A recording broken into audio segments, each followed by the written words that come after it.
కలియుగంలో పుట్టినటువంటి వాళ్ళకి ఒక పెద్ద బాధ ఉంటుంది, ఒక పెద్ద అదృష్టము ఉంటుంది. కలియుగం తర్వాత కృతయుగం వస్తుంది. కృతయుగంలో పుట్టే అవకాశం ఇవ్వరు కలియుగంలో పుట్టిన జీవులకి.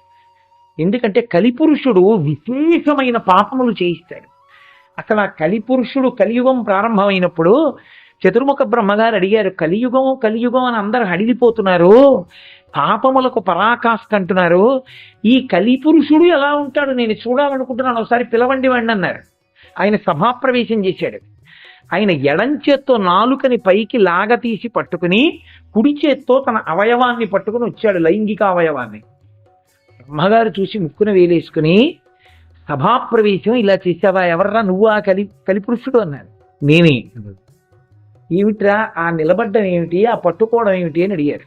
ఆయన అన్నాడు, ఇది తినవచ్చు, తినేటప్పుడు ఇలా తినాలి అని నియమం ఏమీ లేకుండా తిని బతుకుతాను కలియుగంలో.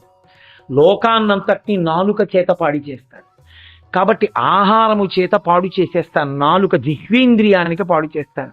రెండు, ఇక ఏ విధమైన కట్టుబాటు లేదు కామానికి, ఇది చూడొచ్చని లేదు, ఇది చూడకూడదని లేదు.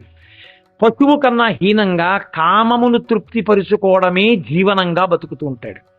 అంత విశృంఖలత్వాన్ని కల్పిస్తాను కామంలో. ఈ రెండిటి చేత భ్రష్టుల్ని చేస్తాను. ఎంత భ్రష్టుల్ని చేస్తానో తెలుసా?